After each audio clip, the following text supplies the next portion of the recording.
That which is better. Okay. Welcome, everyone, and welcome back to the school mode that we're in. Welcome to Marlboro Board of Education workshop meeting, September 13th, 7 p.m. at the Marlboro Memorial Middle School. Good evening, Vin. Good evening, everybody.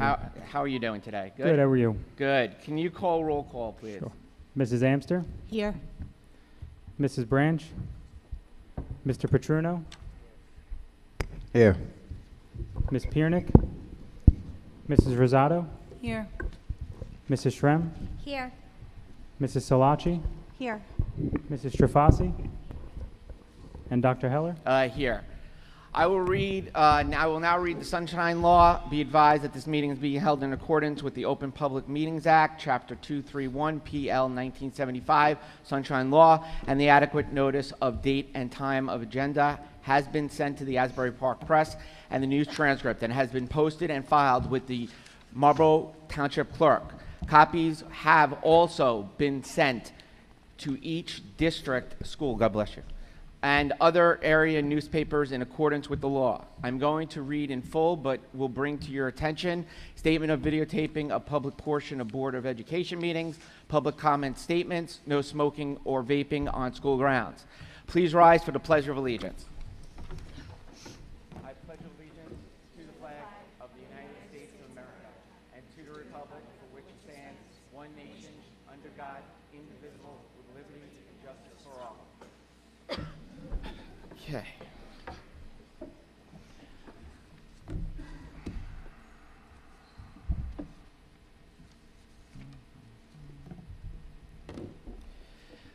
Positive quote.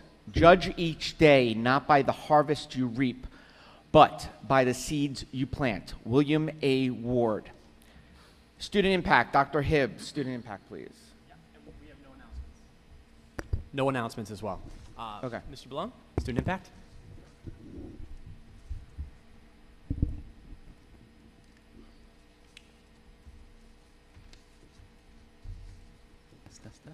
Test. Okay, there we go.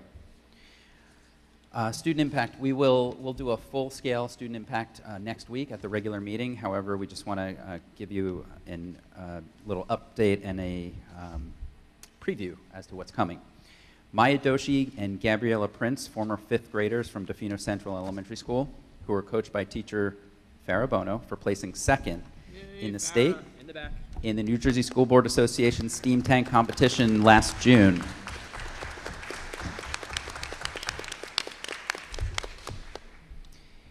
In addition to receiving 5 honorable mentions in other categories, the district received a monetary award for achieving second place.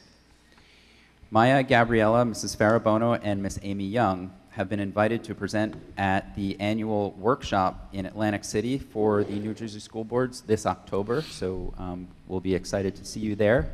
Congratulations, and again, as I mentioned, next week we'll really highlight your accomplishments in an official way, but we just wanted to give you a little bit of preview.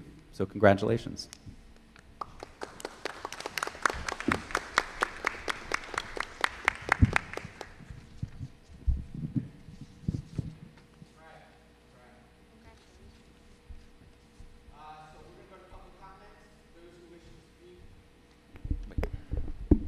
Those who wish to speak, state their full name and place of residence. Comments should be limited to 3 minutes. Please use the timer in front to be mindful of your time. Members of the public should be respectful and avoid back and forth or debate with administration professionals or board members responding to inquiry or comments. Again, no back and forth, be respectful and civil. School board members and administration withhold comment till after public comments. Vin. Sure, first up is Mr. Moshe Grant.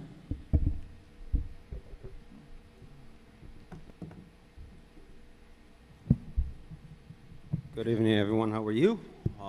It's good to see everyone again. Actually, I haven't been here for a while. It was kind of quiet, but looks like we have something coming up. So I observed the webinar, and I listened to Mr. Balone very, very closely, and I'm not going to go over all of it because I think most of it is not really important. But the one thing that I have heard within the webinar is that I can submit an opt-out form in the form of writing it on a napkin or a textbook or anything, or use a certain form that the school has a policy that we're supposed to abide by in order to submit. So we filed in what we believe, based on our right, is an opt-out form. And the reply was a denial from two principals from two different schools, from the middle school and from Asher, from elementary school, the elementary school. And the explanation was that we used an out-of-state opt-out form that doesn't qualify for what we're trying to achieve. And Mr. Ballone sent over an email referring to NJSA 18A 35-4.7. I'm not going to read the whole article. It's a little too long, and it's not really important because in the end of the day, it does not cover Article 6, Clause number 2 of our Law of the Land. So my question is simple. You gave us a form that is based on a New Jersey law. I submitted an opt-out form that you consider to be out of state. I didn't take it from another state. I wrote it based on what I read that people do all over the country, but most importantly, it's tied directly to our Constitution, which takes precedence over any local state laws. So I'm just wondering, how do you go about it, making sure you don't break a constitutional law? Thank you.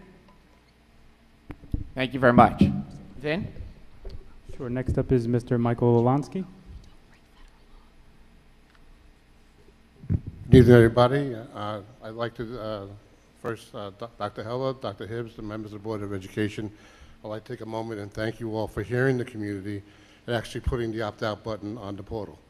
That was a major step, and we applaud you for that.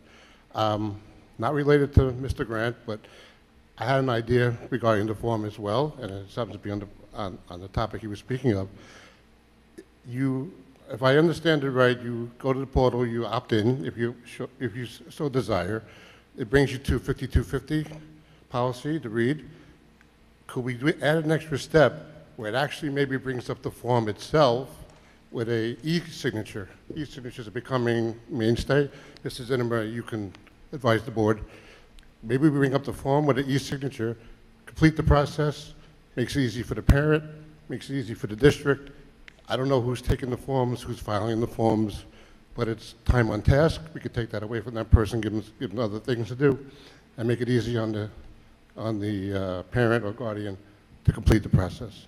And I'm not looking for the answer tonight. If you can do that, just if you would consider doing it. Thank you. Thank you so much. Not Dr. Hibbs. Vin? Mrs. Deborah Venedum. Second? Okay. So, Mr. Leo Davelman.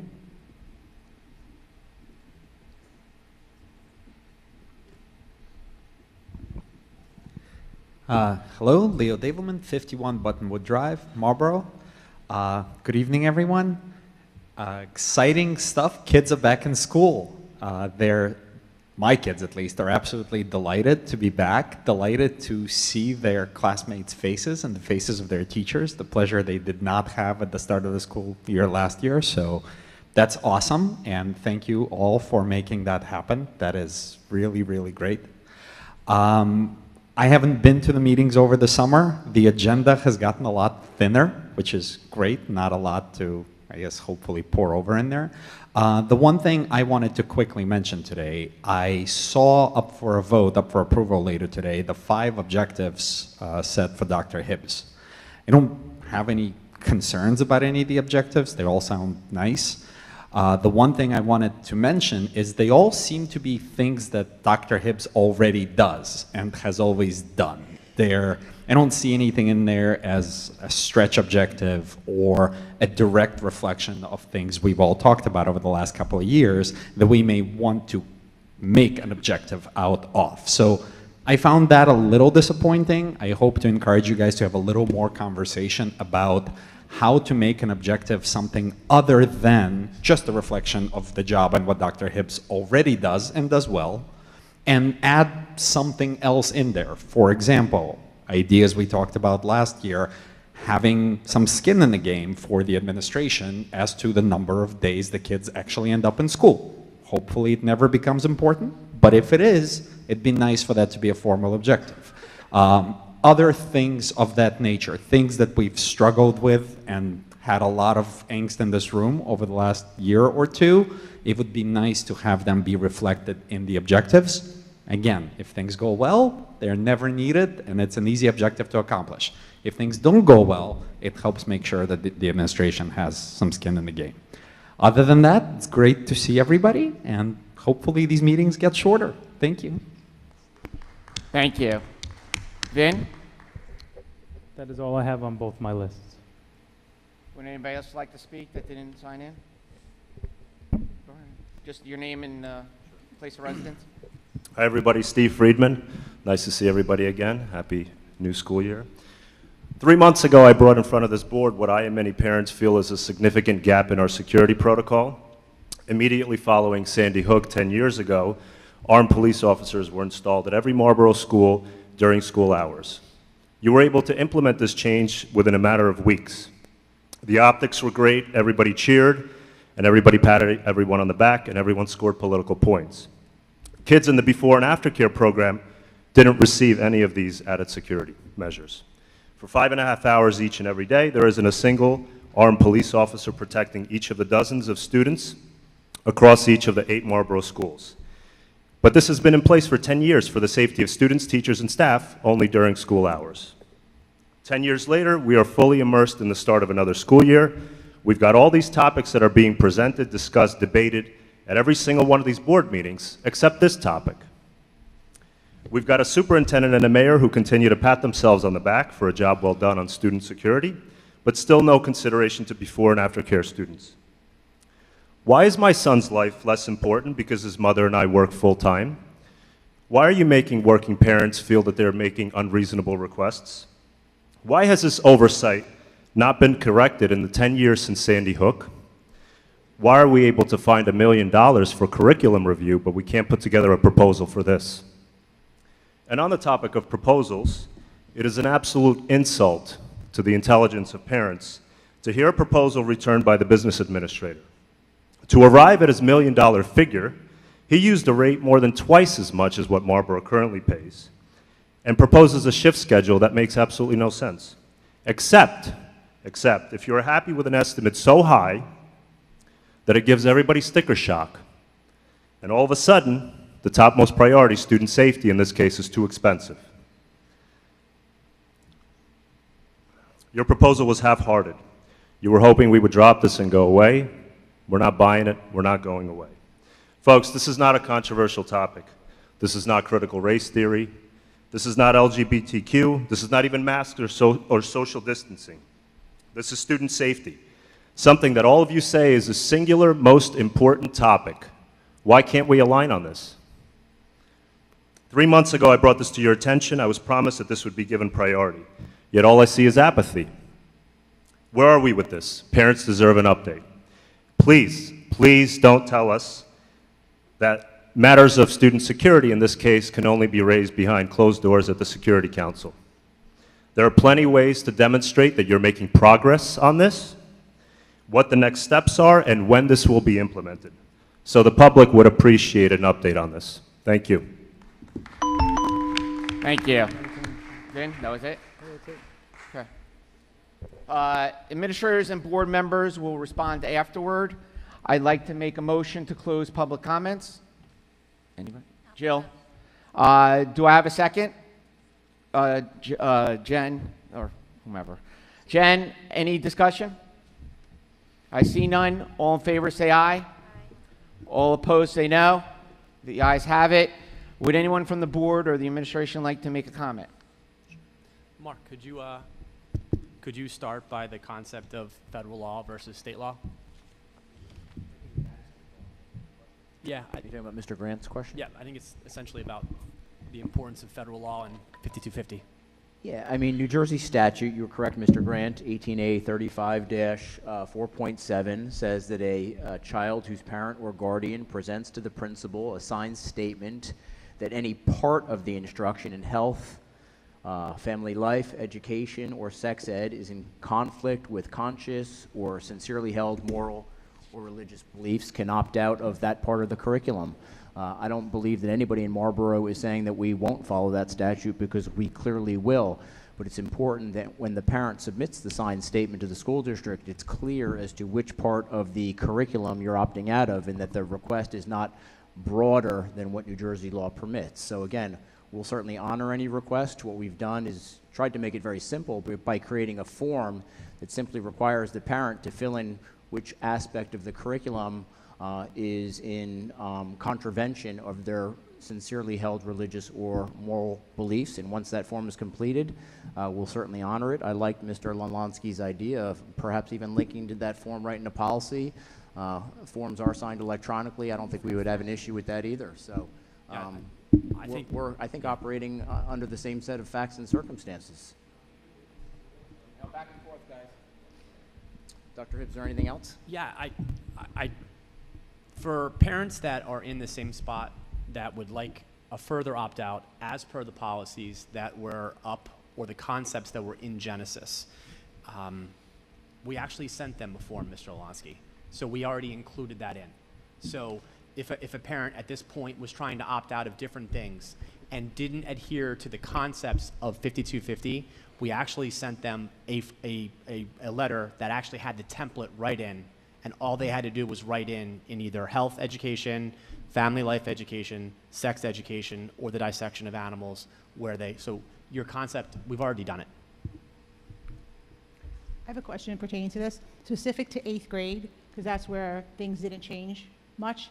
If a parent opted out on the portal, said no to those topics that were listed before you were able to go past to get your schedule, does a physical or an email or a written letter still have to go? Or was that opt-out on the portal enough? I'm not sure what she's referring to. Are you asking Mark or me? Whoever wants to answer. Oh, okay, I'm sorry, you weren't looking at me. Whoever wants to answer. So if a parent opted out on the Genesis parent portal, there's nothing more that needs to be done. It's actually flagged right in Genesis. So if you chose from the drop-down a choice of either opt-in or opt-out, there's no other further opt-out that has to be done. No, not for those standards. Let me just back up and clarify so everybody understands clearly what we're talking about. Over the course of the last, call it 2 years, there have been concerning standards that have been brought to us as administration. We sifted out all those concepts, and those concepts were what were presented to students in grades 5, 6, 7, and 8. There were no concerning standards brought to us in kindergarten through 4th, because we actually, as per our discussion with Mr. Ballone, we removed what we felt was concerning out of the 3-5 band and placed it at 5 at the top of the band.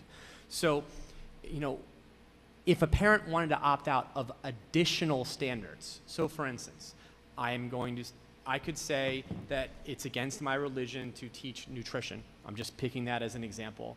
And if a parent wrote that in an email and said, in health, I am adverse to my child learning about nutrition, that would have been fine for an opt-out. We would have then had a conversation with the building principal. There would have been contact remade with the parent, and then we would have ensured that the child did not receive the instruction that was there. So there are two separate things. But Mrs. Amster's question is, if you click the button in Genesis, do I have to do anything else? I think I understood that correctly, right? I just want to make sure there's no follow-up. No follow-up. Okay. It's a final answer. You've hit the Jeopardy button. You're in. Yeah, you're in, so that's it. And anyone that we haven't gotten to, just so the board understands, anyone that hasn't finalized this process yet just simply hasn't said, here's what I want to opt out according to policy 5250, which is the policy that we have to utilize. The minute that happens, we're not looking to drag anything out. We just simply have to operate under the rules that, honestly, the board has approved and established. And that was Mr. Olonsky's question as well. So we are sending that form to parents. If anybody wants it electronically to do it, we're happy to do that as well. Anything? I mean, Mr. Davelman, that's not really to me. Eric, I think she still had a further comment on that piece. Oh, I'm sorry, I didn't see.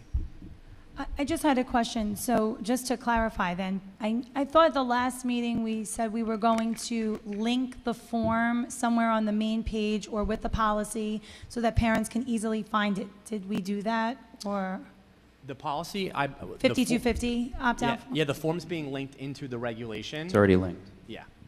Yeah, there's a section under health, so under curriculum, health and physical education, all of the information's linked right there. But didn't we say we were going to put it on the main page? I think Tricia Branch had brought that up at the last meeting, that it would be easy for parents to access the form. They won't have to like sift through things to find the policy 5250 opt-out? Right, that's why we put it with all of the, everything related to this work in health and, well, health really, but it's under health and physical education. That's not the main Everything page, though. is one-stop shop, and that's where we linked it right there.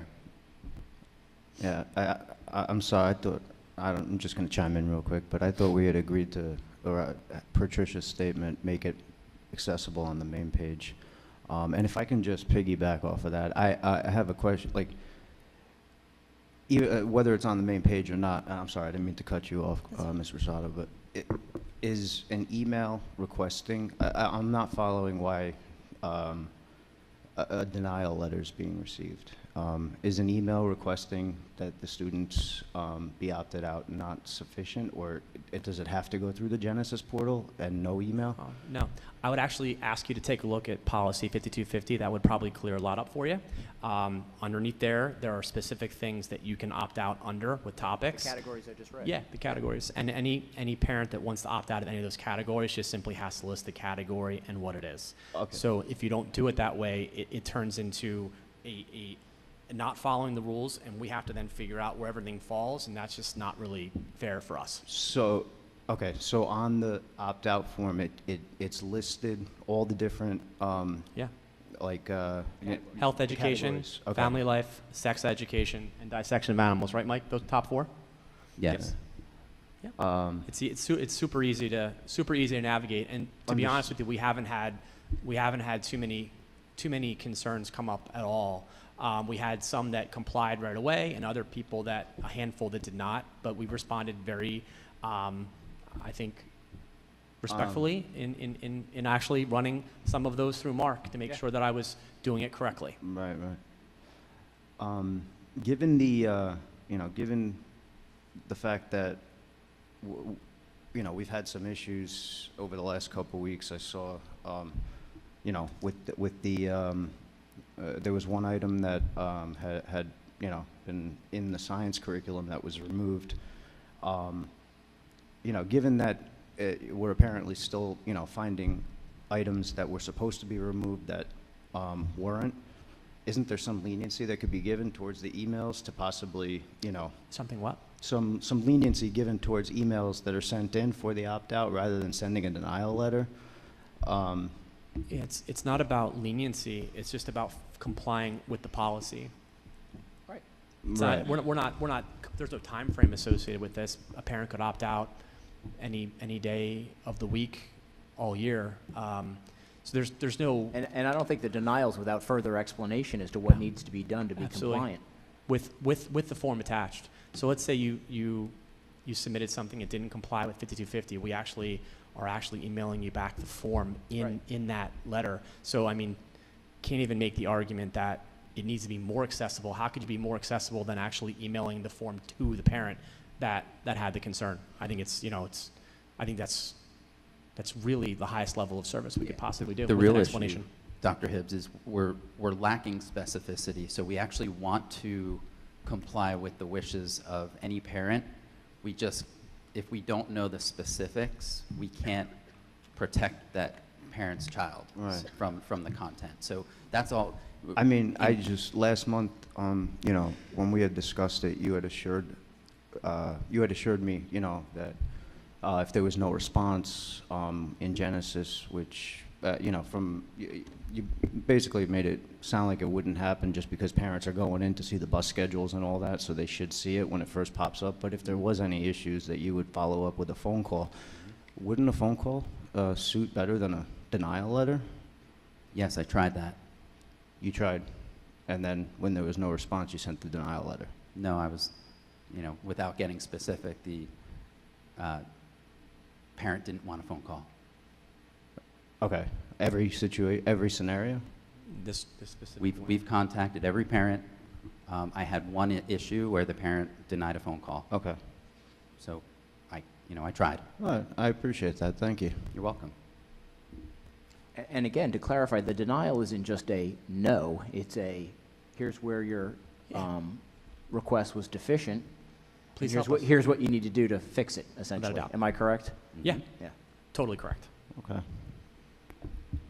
And as far as champions can go, what I can say here, because we don't discuss security in public, is that we were tasked with doing certain things in executive session, which we have started to do and have held conversations. So I'll be happy to update the board next Tuesday in executive session. Thank you. Anything else from administration, board? No? Okay. Dr. Hibbs, you said no communication today? No, sir. Okay. Dr. Hibbs, harassment, intimidation, bullying, HIB report for August 18th to September 7th, 2022. 0 incidents, Mr. President. Okay. Mr. Balone, the ESL curriculum guide, please. Yeah, so up for being that we have a workshop, as we normally have done for workshop meetings, I'm presenting the ESL curriculum guide for your review for hopeful approval at our regular meeting next week. It's been updated to align with the New Jersey Student Learning Standards. The curriculum framework for ESL is English language development standards, key language uses, language expectations, language proficiency levels. They're measured in 2 modes, interpretive and expressive. A lot of work was done on this guide, and I know you saw our performance for Access for L's scores at our last meeting.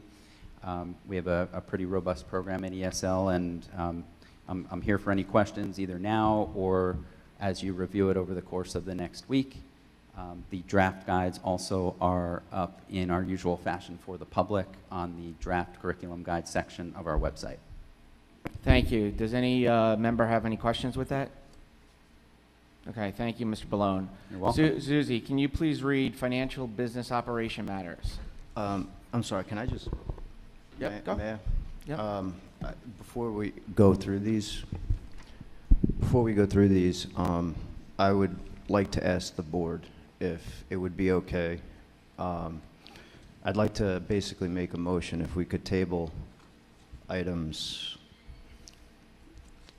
10, 11, and 12 until next week's meeting. Correct. So that we could hopefully, if if the board is in agreement, reconvene at some time between now and then in another executive session, whether it be in person or via Zoom, to further discuss these based on the way that we had gone through them previously without going. I don't know how much I'm able to. Careful. Yeah, I don't want to I'd basically just like to give it a little more attention, given the the gravity and the issue, what we're talking about. I think it deserves a little more attention and specific. I'd like to just touch on it again if possible. Can I make a motion to table items 10, 11, and 12 until next week and reconvene with the board if possible, whether it be in person or via Zoom, if that's possible, Mr. Zittimer? Can I do a second for it? A second. Christina, second? And since it's a motion to table, there's no discussion, so we would go right to the roll call. Mr. Caravello? Mrs. Shrem? So am I saying yes to the motion or yes to continuing it? What? Just to clarify, correct me if I'm wrong, Mr. Paterno, the motion is to table. So, yeah, the motion is to table items 10, 11, and 12 on the financial and business operations matters, so that we can reconvene as a board in executive session, whether it be Zoom if that's permissible or in person if we have to, prior to the next meeting, and then vote on those issues then. So if you say yes, then we table it. If you Right. don't vote on it Voting tonight. yes would be a table. And I can ask a question about this motion? Go ahead, what's the question? My only question is, what if we're not able to meet before the next meeting? Then do we That's why I continue was to hoping, table like, it? I don't know how that would work. I'm just saying, until we happen to have a meeting next week, so I'm available via Zoom. I'm also available, I don't know what everyone else's schedule is like, but I can make myself available if we know a day that would work. We don't have to discuss the specifics right now. We're just we happen to be in a good situation where we have another meeting coming up in 1 week, so take advantage, I was trying to take advantage of the week so that we can, as a board, all weigh in and hopefully, go into a little more detail on these 3 items. If I can I do have to say something. This was those items were discussed in executive with most members in session. There were members, other than myself, if you want to take me away from the scenario, were there. And so it was discussed at that time. So I just want to be clear with that. Okay, so voting yes to table means it will not be voted on tonight. Per Mr. Paterno's suggestion, it would be voted on at a future meeting. Okay, I'm going to vote no because I'm afraid that it's just going to continue to be tabled, and I'm okay with what we've got going on, so. Okay, Mrs. Salachi? We spent a lot of time on it, and we did change things that we needed to change, and so I'm going to say no as well for tabling. Mrs. Strafasi? I felt like it was a late night, so we discussed it, so no. Mrs. Amster? I'm voting to support Aldo's motion, so yes. Mrs. Rosado? Yes. Mr. Petruno? I vote on, Yeah, yes. take and roll. Thank you. And Dr. Heller? No.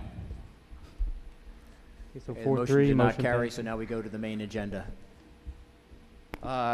Susie, can you please read financial and business operation matters, please?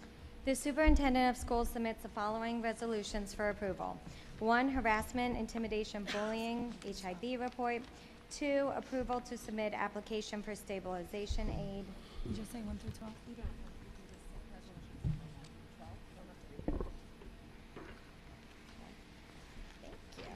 Okay, resolutions number 1 through 12. And I guess that's it, right? Okay. I so move. Do I have a second? Kathleen. Kathleen is second. Do I have any discussion? I see none. Vin, roll call, please. Mr. Petruno? no to 10, 11, and 12, yes to everything else. Mrs. Rosado? No to 10, 11, and 12, yes to 1 through 9. Mrs. Salachi? I abstain to number 8 because I'm the PTO treasurer for Morrell, and yes to everything else. Mrs. Strafasi? Yes. Mrs. Amster? No to 11 and 12, yes to everything else. Mrs. Shrem? I also abstain from number 8 since I'm on the executive PTO for Morrell, and yes to everything else. Okay, and Dr. Heller? Yes. Jill, can you please just read policy development and community relations matters, please? Oh, no, I went ahead. Jen, could you read personnel matters? Sorry, Jill. Please don't. Yeah. Personnel matters, resolutions 1 through 6. I so move. Do I have a second? I second. Jill. Any discussion? I see none. Vin, roll call, please. Mrs. Amster? Yes. Mr. Petruno? Yes. Mrs. Rosado? Yes. Mrs. Shrem? Yes. Mrs. Strafasi? Yes. Mrs. Salachi? Yes. And Dr. Heller? Yes. Jill, can you please read policy development and community sorry. relation matters, please? Randy, excuse me. May I ask a question? Sure. Is it possible, I know a couple meetings ago, we had agreed to stop reading out the items. I don't know what the process is, but I gotta be honest, I prefer to hear all the agenda items as we're voting on them. Do I have to make a motion to reconsider We would that? have to do another motion if you want to do another motion, but whatever you, sure, do a motion. It's okay. You know what, though, Aldo? Yeah. Literally, I mean, you're welcome to, or I'm just wondering if it should be done next time, only because there's one thing left with one thing, and I'm happy to read it, so. Yeah, that, you know what it is? I just, without, like, you know, we do financial matters 1 through 10. Like, you know, it only takes a couple more seconds. I think we should be reading out what we're voting on. I don't like. But just You know. if I can, just, and No, it's no I problem. believe I'm just everybody saying I'd was on read the it out same anyway. page with this. I was. Well, That's fine. I know Christina, I know Kathleen, and Jen and Jill. What it was is that if people read ahead and see what they're voting on, they know if you get this, everybody gets this ahead of time, the community gets this ahead of time, we read it Yeah. ahead of time, so it takes someone to just go ahead and read it and I've educate actually, themselves on what the reason I'm asking is twofold. One, you know, for in the meetings, and also I've been going back to watch archived meetings just to follow up on things. And going back and hearing financial and business matters 1 through 10, I don't have the agenda with me when I'm watching the April meeting. I'd rather hear what the items are. So again, for the Go sake to of transparency, I'd really like if we could just start doing that again. If you need me to motion it, I'll motion it. Yeah. May I make a, Just to be clear, you voted no for this last time, Mr.? I don't even. Because my only point is that a motion for reconsideration, which is what you're asking for, has to Okay. be made by somebody who voted to support the motion that passed. So if you voted no, it couldn't be made by you. Okay. So why don't we just table it? I'll read it tonight. Yeah. Yeah, that's fine. No Let her problem. read it No, tonight, that's right. and then we'll just go from there. Okay. No, right, it's my Yeah, turn? go Okay. read it. Policy Development and Community Relations Matters, Resolutions 1 of 1. 1, right? Is that it? Yeah, Is yeah, that, that's okay. it. Sorry, Yeah. it's been a long day. No, that's okay. I so move. Okay, do I have a second? Second. Kathleen, not Christina. Kathleen, Christina. Do I have a second? Did that? I said Any yes. discussion? None? I see none. Vin, roll call, please. Mrs. Shrem? Yes. Mrs. Salachi? Yes. Mrs. Amster? Yes. Mr. Petruno? Yes. Mrs. Rosado? Yes. Mrs. Trafasi? Yes. And Dr. Heller? Yes. Any old business? Yes, Kathleen. I know we've talked about it, discussed it, whatever adjective you want to use for that word, about having a town hall meeting. And we're now in the fall, and we still have nothing on the calendar. I know the last time we spoke of it, it had to go through the Communications Committee, if I recall correctly. So I'd like to know when we can make that happen. I am waiting on the Communication Committee. They have not mentioned anything about it, literally. Who's on the So Okay, I don't know if, I mean- who is a member on the Communication Committee? You, Jessica, right? Okay. I believe And Jessica's the chair. And what was discussed in the Communication Committee? Because I know it was brought up in the communicate, I mean, it's right? been brought up multiple times. You're- Yeah, it was I brought totally up agree with asking, I think we had asked, am I allowed to discuss this stuff publicly? I don't know. Was there anything confidential in this stuff? I don't think so. I mean, A administrator who was Yeah, part of the no. communication? You can. Can you, yeah, yeah, Dr. Hibbs, if you remember, I think we had discussed, like, we were basically comparing it to the town hall that I had attended in Old Bridge. And, you know, based on that, there was, you know, they were making some comparisons, but I don't think anything was set in stone. I think, if I'm not mistaken, I think we moved up the date of the next communications meeting to November rather than whenever it was, like January. November? Yeah. They moved it up to November. I think there was something in there. Man, I wish Trish was here. Yeah, I Can't hear you. Sorry, I think it's best to have a discussion at the next meeting, and Jess will be here, and she can lead the charge as the chair. I think there's just logistical things that have to get worked out in a town hall, you know. There should be a topic. There should, I agree it's a good idea to vet it through a committee because there are some logistical issues that need to be worked out. Are we going to have a theme for the night, for instance? How is it going to work? Are people going to submit questions ahead of time? Are we going to have time constraints on folks? Are we going to have a majority of the board there? Are we only going to have a committee of the board there? Because if it's a majority of the board, obviously it would have to be advertised as a meeting. So they're not insurmountable obstacles, but there's things that would obviously need to be worked out. Can we have those items added to, like basically sent in? Because I think those were the items that we were, I have a feeling that because we didn't have those specifics is why we didn't proceed. We weren't sure, exactly how to set it up. I was not privy to it, the communication Um, chair. And if you want me to on the come to the agenda. meeting What? or just phone in, I could do that too. Agenda share with everybody. Yeah, I mean, I don't know what's the best way to do it. So how but- about we find out through the chair and talk to the administration and Yeah, get it and maybe- conversation for next week. That's in what I was order gonna to say, find out rather what's than going waiting on, till because, November, 'cause I then- agree with Kathleen. Yeah, It we was could brought set to up- the committee, and I would hope there would be Yeah, information. I think we could, if we could get like those answers that Mark just brought up, and maybe even get some between now and then, if the community can send in some, themes or, topics that they would like to see the town hall, Centered around? yeah, centered around. If they could send that stuff in, then maybe, if we could hammer it down and next week get something on the schedule, I think that would be fantastic. Why don't you just put it on as an agenda item next week, which we can do, and then anyone can come and speak, and they can talk about what That would they be a want as great well. idea. Yeah, that'd be great, thank you. That's fine. About the specifics. Thank you, Kathleen. Thanks. There you go. Any other questions? I do. I For have new, one question. not questions, but old business. Okay. I was just wondering if we had, or if we can discuss the stats next week for the opt-in, opt-out stuff. Absolutely. Yeah, Awesome. it's down to percentiles, as in like one on who has not. So I'm hopeful by next Tuesday, it'll be 100% across the board. Awesome, thank you. Yeah, I mean, that's what we'll be. Yep. Christina. Christina, she's blonde. I'm not.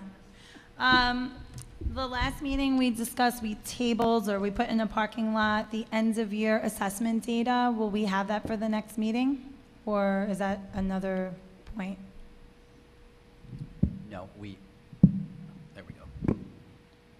We're working on that currently, so we will not have that for the next meeting. My thought was to bring that to the curriculum committee first. Okay. Before bringing it to the board. I think that's the right thing to do as a whole and the public, and then we can discuss it as a curriculum committee. As the chair, maybe you can throw out some dates in the near future when we should do that. But my data team is currently working on that and compiling Okay. that. So should you then you'll let me know when they're finished with that, and then we can have dates, because we would need the data to discuss, right? We will need the data to discuss. You can throw out a few dates in the near future. I just can't have it ready for next week. Okay. But soon thereafter, they should be good to go. I just had one more question. In regards to the opt-out, I know, a lot of people in the community were discussing that science material that has since been removed since one of our community members brought it to light on Facebook. But what assurances do we have that content is not going to be found out in any other content area that parents can't opt out of? First of all, thank you, Mrs. Salachi, for bringing that to my attention. It was on Jim Sage, Labor Day actually. weekend. Excuse me? When I It was saw Jim it- Sage, actually, on Facebook. Yes, and when I saw it, I reached out Thank you. directly to Michael. I'm not on Facebook, so you got to me. It was over the weekend. I think we had a great discussion. Thanks, Jim Sage. So I do appreciate you bringing that to me. I thanked him on Facebook personally, so. The thank you. assurance that I can give everybody is anytime something concerning is brought our way, we look at it with an objective eye, evaluate it, and make a decision, which is what we did. We profess to focus on accomplishments and not lifestyle, and this article did both. So after really looking at it with a close, careful eye, it was removed. So it was removed immediately. So again, thank you. Yeah, I have a question. How much money did we have in the budget for curriculum this year? Vin, do you have, just approximately? Do you know? I don't know off the top of my head, so I don't want to mislead you, but I could definitely share that information with everybody. I'm just saying, like, I want to say, like, in my head, I feel like it's somewhere around $1 million, but I don't know if that, like, does that sound somewhat right? Like, just under, just That's over? a ballpark for the Ballpark. entire curriculum budget, not curriculum writing. So are you talking about the entire budget? Yeah, so yeah, essentially what I'm getting at is I'm trying to, when I saw, when I saw the post on social media and then, the ensuing, what happened after to have it removed, I'm wondering, like, I have some questions here, I mean, it was like 3 weeks ago, we were sitting here and we were basically having this conversation and, you assured everybody that this stuff wasn't sprinkled in, anything inappropriate was being removed, and anything, that's not appropriate would be in an area that could be opted out. I mean, we're here less than 3 weeks later. Now, keep in mind, based on your statements and your assurances, Dr. Hibbs' statements, his assurances, as a board, we took a vote on this. I'm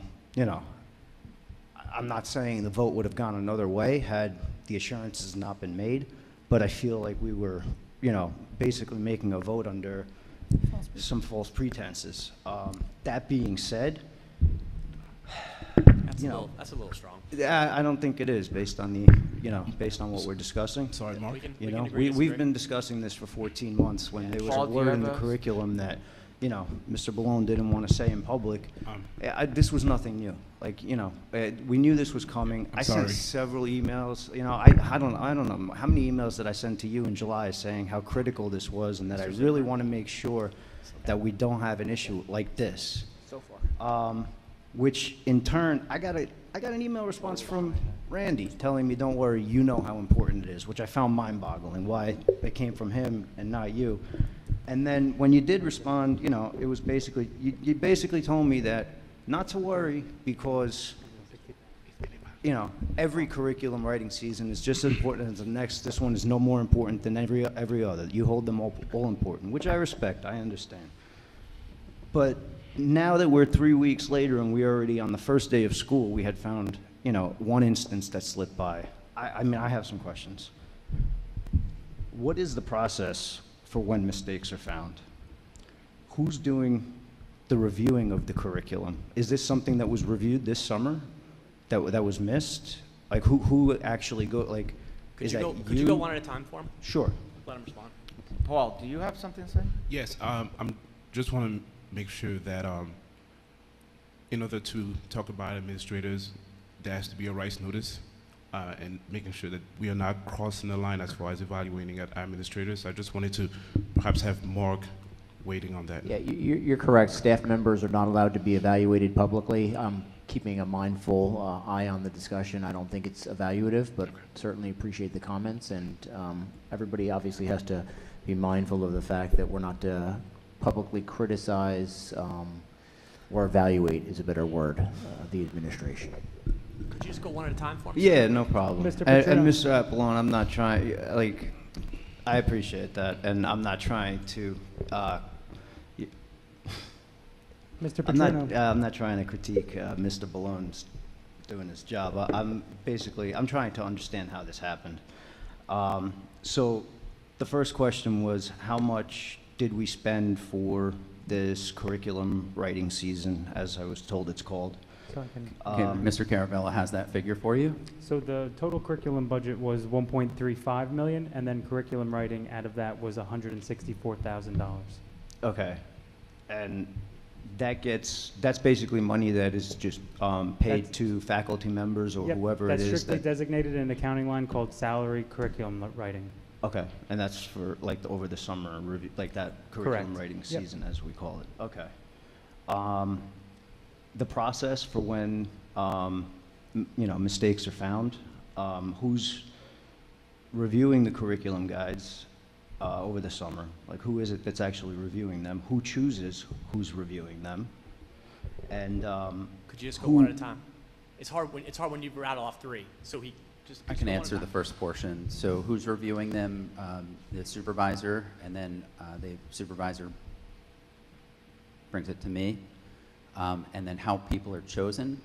Our teachers, a posting is created through HR, or actually through curriculum, and the posting goes out to the entire district. And we try to, teachers apply, and then we try to hire the best fit for the appropriate curriculum being written. So whether it be special ed, regular ed, subject matter, we try to pull teachers from various schools. So we have representation across the district. So we do a lot of different things in terms of hiring teachers for that, and then we pay them their contracted rate per the MTEA agreement. With respect to mistakes, I wouldn't consider this one a mistake, but if a mistake is made, it is then vetted through the supervisor back to me, and then we correct the mistake. If it's something that is of this nature, where there was an article in down in the curriculum guide that was a suggested article for teachers to use, we do just what we did. Supervisor reviews it, I review it, we have a discussion, we bring it back, we communicate to the curriculum committee, which is what I did, and then we make the change, either keep it or take it out. You don't think this was a mistake? No. No? No, it's just what it was, because I wouldn't want to put that on the staff member who put it in there. I support our staff members who do our curriculum writing, and they do a really good job at it. Mhm. What I would say is, with a more careful eye, because it did include accomplishments of this paleontologist, it also included some lifestyle. What was the name of the article? I don't. Queers in Paleontology. I'd have to look at the exact name. I don't have it at the Queers in top of my head. Paleontology. Yeah, I don't see how that could be quote as lifestyle. So I mean, okay, so you choose, you post the job, you choose who's going to review it. Ultimately, I'm assuming it's you that oversees it, the entire. Is that correct? That's correct. Okay. Without going, too far into this, and without critiquing anyone and doing their job, I have an issue. Even last month, Mr. Balloon, when you had told me that there was no learning loss, and this month, like, listen, I'm not critiquing the faculty members. I know that they work hard, like extremely hard, and they're on, like, especially the teachers. I mean, we have the best teachers in the world. There's no one's doubting that, but mistakes do happen, and this is clearly a mistake.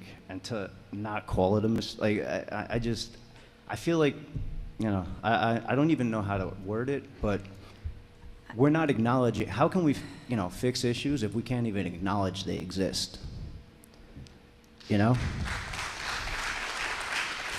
It's that simple. You won't acknowledge learning loss. You won't acknowledge that this was a mistake. How can we grow if you won't even acknowledge the problems? I think I provided my response. Yeah, I think he has. The article's taken out. I struggle with, and I'll make it very quick. Mr. Balone, when it was raised to him on a Sunday, I think it was Sunday of Labor Day weekend, stopped what we were doing and to look at the article. So, sir, it was an ancillary resource. There's a huge difference between what is taught by our staff members and an ancillary resource. When that ancillary resource was raised for question, we evaluated it immediately. So Mr. Balone is entirely reflective, and he's actually given you your answer, and I think this borders on an interrogation, and I think it should be that's over. fine. I mean, You have a few more. How many more questions do you have? Just so. Is there a problem? if I No, have because questions? I've been asked, because we don't want to make it an interrogation on the. Okay. administrator. We're I'm just not trying gonna to go be very interrogation. delicate with it. Yeah, I don't want, listen, I don't want to that's all I'm interrogate asking. anyone by any means. I just, you know what, moving like completely, you know what, don't worry about it. I think I made my point. Thank you. You're welcome. Anybody have any comments or any other old business? Catherine? I have new business, but I don't know if we're there yet. I'll go to new business Okay, after sorry. here. That's fine. So, any new business, Kathleen? So I'm a proud allergy mom. My last child has severe peanut allergy. So I was in communication with the lovely nurse at Old Middle, and for the life of me, her first name is Jenna. I can't recall her last name. She's a sweetheart. So I was pleasantly surprised that my son asked to sit at a non-peanut-free table. So happy. Final year in the district. He wants to sit with the peanuts, be in peanut heaven. I was so happy. So I followed the protocol that you're supposed to do as the parent of Marlboro, did the whole thing, filled it out, the pediatrician, got the note, and it came back that I had to speak to Miss Walsh, lovely Miss Walsh at the district office, because my pediatrician wrote, may sit at the table, not can. So I called the school nurse, and I was like, oh my God, what did we do wrong?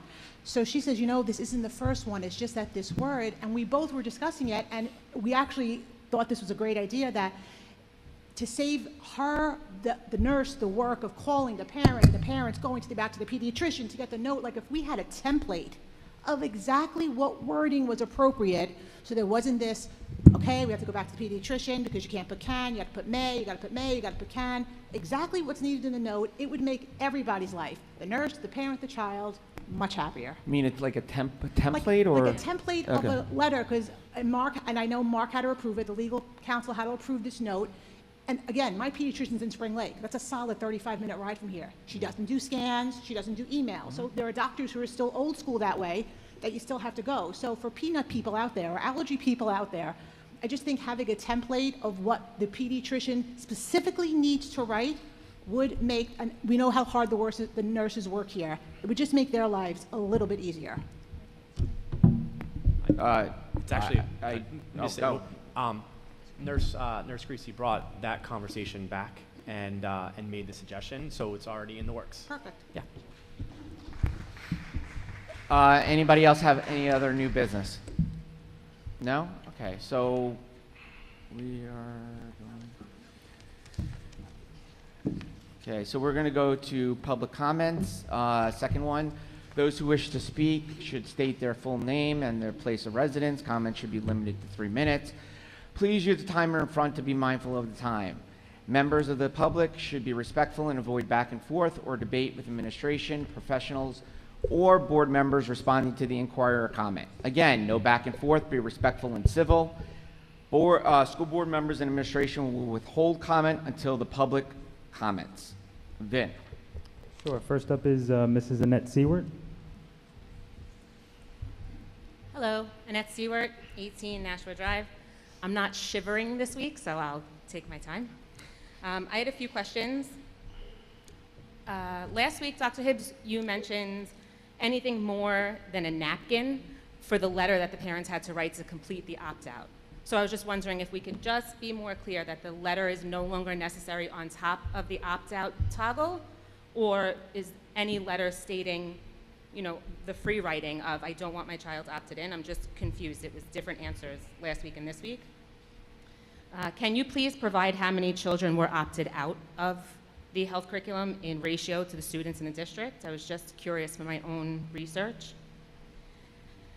All right, this was a hot topic when it was brought up regarding the ESSER funds during the financial support of the government during COVID, where I was told as a community member, denial of the ESSER funds when I suggested just not accepting them and being able to have a little more freedom in our district. I was instructed that denial of the ESSER funds would put us in financial restraints, which would lead us to government intervention and, in essence, losing all control and the government coming in and taking over, which nobody wants. And now I'm seeing in all of the communications with the parents that we're in financial distress. So how far away are we from those murky waters of needing more government assistance and losing more control of the curriculum, in essence? And finally, number 11 on the agenda tonight, obviously Dr. Hibbs's goals. Goal number 2 under number 11, the superintendent will continue to develop and provide academic support and innovative tools for all levels of learning in the district. I'm going to read an email from a parent in the community. So I noticed programs like Raz Kids is only available for K1 or 2. She asked in the past for my older son to have access to Raz and was denied. I'll speak in first person. I asked again during the pandemic for my younger son and was also denied access. If MTPS is already paying for a subscription, are we able to offer it to students who have aged out? I found Raz Kids instrumental in helping my kids read and also improve comprehension. My younger son's reading level on Achieve dropped last year by about 50 points. Just curious if you can add this to the tutoring initiative, the ability for families to access all MTPS computer programs. Since it's one of your goals, I was just wondering if we can make that possible for this parent who has a struggling child. Thank you. Thank you. Vin? Sure, next up is Mrs. Kerry Jankowski.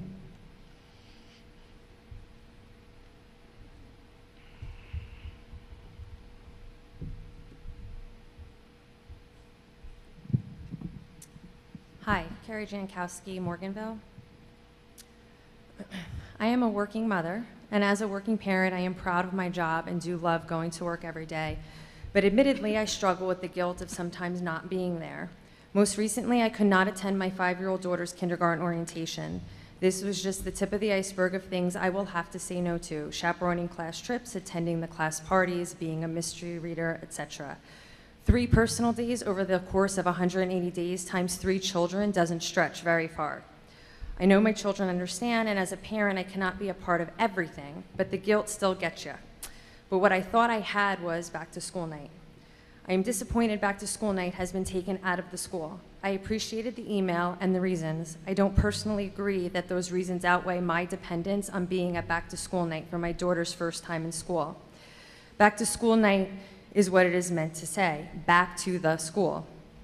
Although virtual allows me to see the teacher and hear an overview of the classroom, it does not afford me the real joys: seeing the classroom, the layout, the hallway my daughter walks down, where she hangs her coat, how neat she keeps her desk, the drawings she has displayed, what the reading corner looks like, all the little classroom nuances she talks about at home I would love to say I saw, and her special artwork that is proudly displayed everywhere.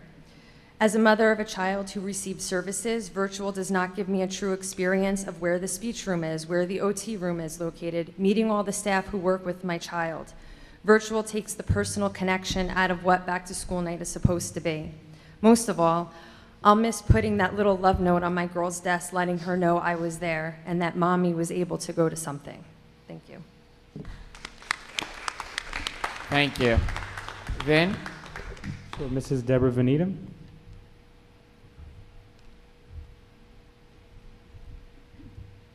Deborah Van Edem, Morganville, New Jersey. I have to say I'm kind of disappointed with this entire board tonight. I felt that the community explained an explanation around the financial and business operations matter resolution number 2. I also want to mention an email was sent out to the community last year, specifically October 7th, 2021 from Dr. Hibbs regarding false claims and facts. False claim: our district has a severe budget deficit with upcoming state aid cuts. Fact: our district has never had a budget deficit. Districts that operate in a budget deficit are assigned a monitor by the state of New Jersey and are under corrective action. Our district has navigated cuts to state aid without compromising programming or staffing. I don't understand what changed in the last year that we were fine. We move forward with ACs, we have all this funding, we're moving reserves. What changed that now we need help from the state? My second statement and question is regarding the energy cost savings program that was approved in 2019. Don't we have a $19 million loan that the energy savings is supposed to be paying back? I happened to notice in June, at the June 21st Board of Education meeting, there was a pretty substantial number, I think around $266,000 when you factor in all their energy costs, that were transferred from medical benefits to cover the energy costs. Something is not right here, and we, as a community, should have gotten an explanation on why we're all of a sudden going to the state after last year, during election season, we were told everything was fine. Thank you. Thank you. Vin? Mr. Leo Davelman.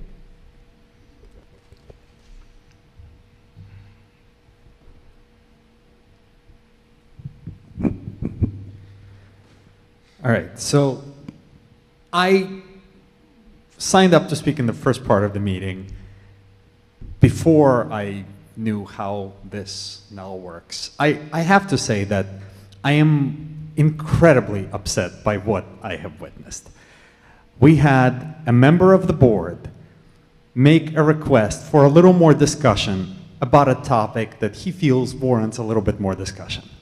The first voice that was heard was the voice of an attorney who immediately proceeded to clamp down any discussion because a motion's already tabled, because, you know, everybody here is an expert on procedure, maybe would have acted slightly differently had they known that all discussion must cease immediately once the word motion is said. Be that as it may, the culture of denying transparency, the culture of avoiding dialogue at all costs is exactly the reason why this community is so engaged in the upcoming election. But I will repeat today what I said last year. We never know how an election turns out, but we're not going anywhere this year, next year, the year after. We will be rid of the people who deny us as a community ability to engage in dialogue. Thank you. Vin? I have no more on my list. Okay. Mr. I'll allow. Mr. Mike, Olansky? you can come on. Mike Lolansky, 64 Stony Hill, Morganville. I just wanted to speak to Aldo's suggestion of reading the agendas in full. It does help the community, and I also believe it helps the people at home that watch the meetings. My question, Mrs. Zitterman, you're spot on as always. I know you can't bring up the agenda, you can't bring up a remotion if you already voted on it. But are they, would a board member be breaking any rules if they decided on their own, as Jill did, to read the full agenda? If they could each one, as they go the rest of the year, decide on the spot, I want to read it, I don't want to read it? And I know you have to answer after. Thank you. Thank you. Anybody else? Mr. Grant?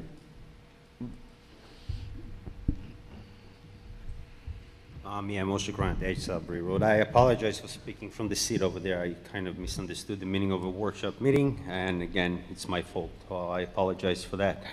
No mistakes, Mr. Balone. You're absolutely right. $1.5 million spent over the summer, and we still cannot guarantee that items will not leak into other curriculums. Mr. Petruno, it's no mistake. He's absolutely right, 1,000%, okay? Mr. Hibbs, you were talking of compliance with policy 5250. I'm talking about compliance with the Constitution of the United States of America and federal law, okay? So you're all sitting here, and each and every one of you pledged allegiance to a flag in the beginning of this session over here today. Just remember that. 5250 and NJSA 18835-4.7 do not cover all the curriculum. My opt-out that I submitted does not conflict with 5250 or the law. It actually extends way past it while it covers it, okay? The question is, if that's so, how do you comply with constitutional rights that you just pled for when we started this meeting? Why was my right simply denied without proper explanation, other than saying that I didn't file it in a proper form after someone told me I can do it on a piece of napkin? And for the record, I consider my opt-out submitted to be absolutely constitutionally valid and does not conflict in any way, shape, or form with either 5250 or NJSA 18835-4.7. It complies with it completely and extends well beyond it. Thank you so much. Thank you. Anybody else? Yeah.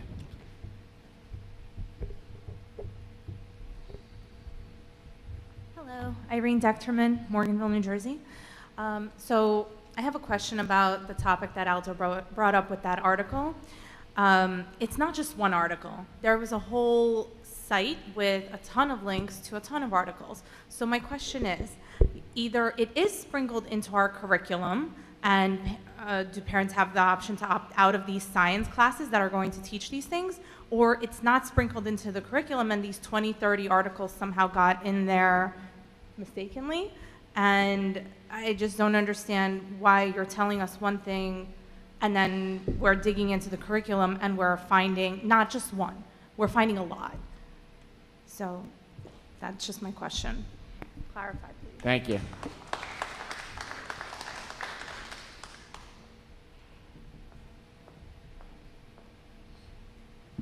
Nancy Georgie, Morganville. I'm not very good at public speaking, but good evening, everyone. First, I would like to thank Dr. Hips and Mr. Ballone for their efforts to trying to make our school run smoothly, but I think we're the parents and we need to be heard honestly.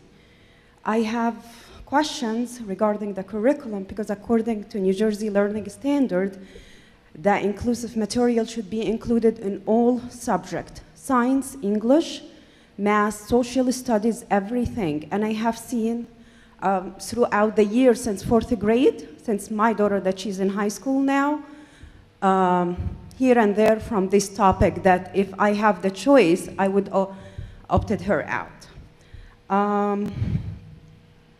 So we would like to know if this is being taught to our kids, that we are the parents and we're the one that control what the kids should learn and what they shouldn't learn and discussed at school in a public setting. The other question, as Dr. mentioned before, if we see something on social media, we're very welcome to bring it here and ask the question. I just saw today that surveys being handed out to children about asking their preferred nouns and genders. Is that happening in our district? And I will take your word for it. The other thing is my family and a lot of families that I know and I speak to from different ethnicity and different cultures, they're not ready for the curriculum that the state and the governor are forcing on us. We're not ready and we're not take it, whatever it takes.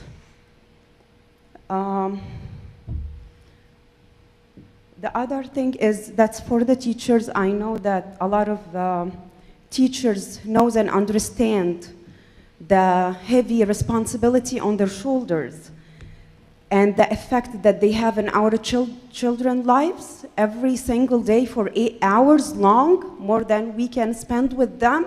They have a heavy responsibility and they should understand that they should use it wisely and not to go against the parent wish of any material that shouldn't be taught or discussed in the public setting or in a classroom.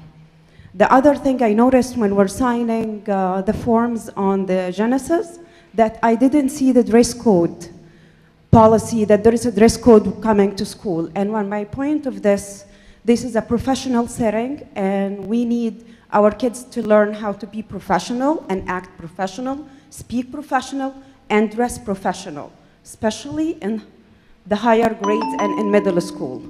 Thank you all. Thank you. Thank you so much.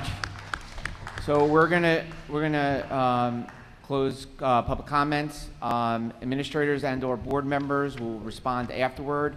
I'd like to make a motion to close public comments. Do I have a second? Jen, any discussion? I see none. All in favor say aye. All those opposed say no. The ayes have it. Would anyone from the board or the administration like to comment? Yeah, first. Okay. So Mr. Lalonsky asked, could a board member nevertheless read the headings and the motions, even though the board has agreed going forward not to do that? What I would say to that is, as you know, the board operates by majority rule. Majority rule governs the affairs of the district, and if the majority says we're not going to do it anymore, I would say it would not be proper for a board member to kind of disregard the will of the majority and do it anyway. Mr. Petruno raised the issue properly tonight, and what he said was, I don't agree with that, can we revisit it through a motion? That's the way the board operates by parliamentary procedure, Mr. Bagelman. So I wasn't trying to stifle discussion, by the way. All I was saying is that on a motion to table, technically under Robert's rules, which is what the board follows, there's not supposed to be discussion. So answered two questions in one. Thank you. Sorry, Mark. Thank you. Jill? No, I'm sorry. I was just that I read it. Oh, no, it's okay. No, you don't have to. Mrs. Stewart? Eric? Yeah, I would, I think your first question's focused around policy 5250. So if any parent wants to opt out of anything, all they have to do is follow that policy. It's literally, I think, 2-ish paragraphs, and it's very simple to do. So if you know of anyone that has a question, refer them to us. We'll be happy to assist. Ratios we're going to provide next week. I'm happy to do that.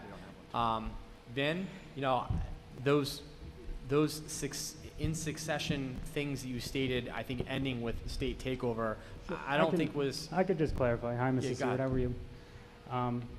So the ESSER funds are part of a federal grant, so they have no impact or bearing on the fiscal solvency of the district. So those were federal funds that were given to us. Now in return, we utilize those to offset some costs that we anticipated doing anyway, one being the air conditioning. Now, in a normal world, when there's no ESSER funds, you would have to use reserves or budget in your operating budget for that. We felt this was a great opportunity because, as you know, you're allowed to use up to 80% to improve air quality, and our elementary schools did not have air conditioning, so we wanted to kickstart that with the remaining balance coming from the reserves.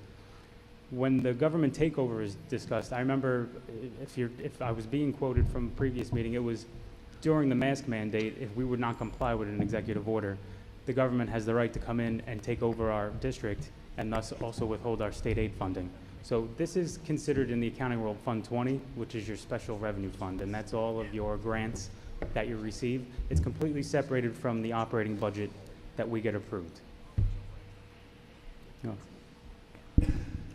Any other administrators or, yeah, no, okay. There we go. There was one more. So I would just have that parent reach out. I don't know the specifics. We technically do grade band certain online programs, but if there's extenuating circumstances, we work with any parent request that comes in. So with you reading an email and I have no idea who it is, that doesn't really help me. So why don't you have that person contact me directly and I will assist them. Well, I wasn't copied on that email, so I will be happy to help in any way, shape, or form if it's a reasonable request. Okay?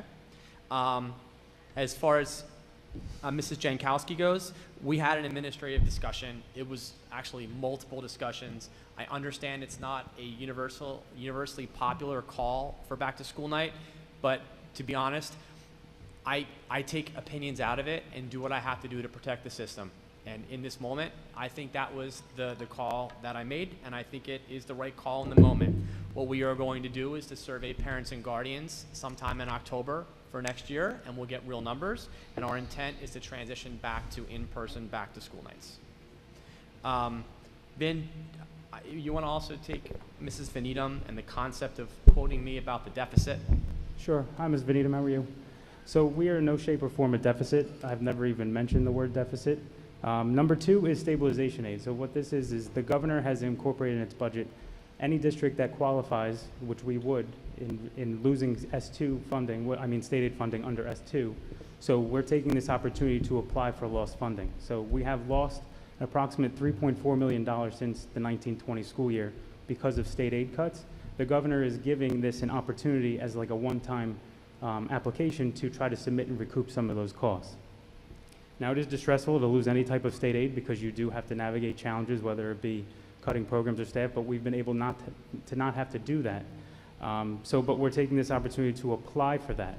Now, on the accountability of the reserves, we build our reserves every year, but we're also not allowed to just build our reserves and keep things in there. We have to spend some of that money down, and in return, we do that by doing a slew of projects, whether it be HVAC or anything else. A lot of the things were addressed in the ESIP project. We are starting to see savings. All of the solar panels are on. I know that was a question that was brought to me earlier, but all the solar panels are on. We are starting to see savings in our electricity costs. We also have to, we do our part of a purchase lease for the solar panels, so we do have to pay that cost end as well, but a lot of things were addressed. I can assure you we are not in a deficit. It's just we claim financial distress because it is very stressful on the district to lose state aid funding year after year and put that burden on the local fair share and the taxpayers. So by utilizing this, we're hoping that we can get this funding back and try to offset some of those increasing costs, because like we all know, everything keeps increasing, whether it be cost of staff, cost of items, cost of projects, cost of services. So we just have to anticipate that And this is just another opportunity to do that. And like I said in June, when you have the reserved questions, I'm always free. So I can always have a call. You can always come into my office and we can always discuss anything that you want to learn about or know about how it's done.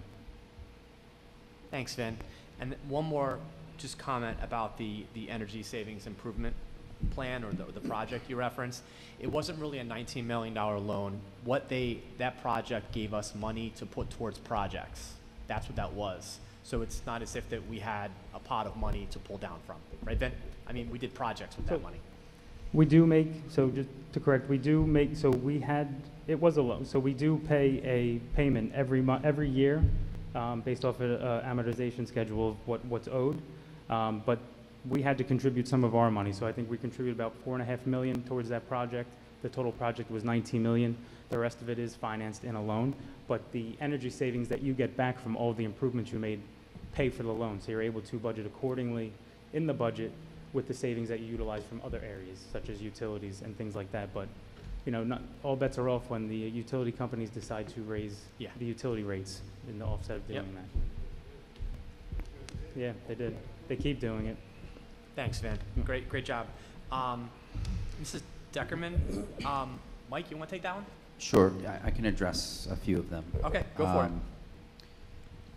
Mr. Grant, I think I am happy to have a phone conversation with you. I want to help you. I will clear my calendar for anything that's on my schedule this week for a phone conversation to help identify what you actually want us to do for your daughter. So I will do that. You can contact my office or I can contact you. I will try to do that, but I will clear my calendar to assist you this week to do that.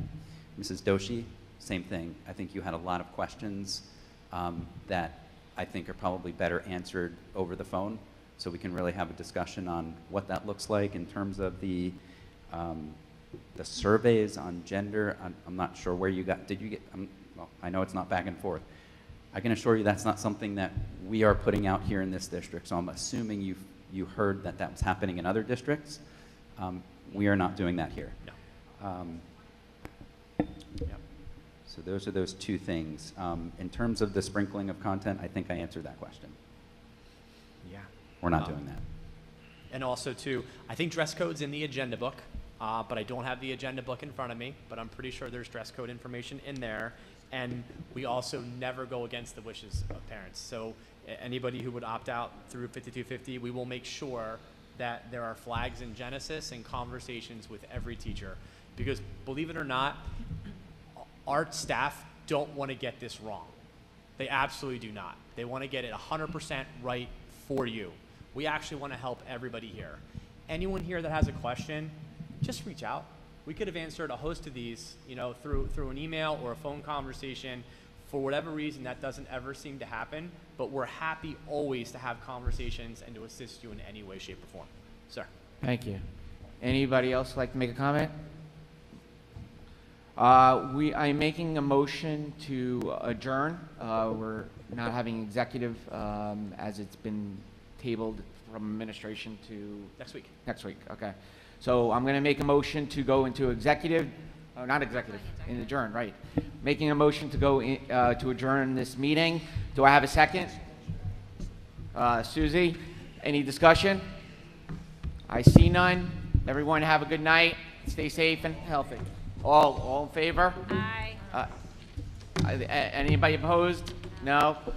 We're adjourned. Thank you.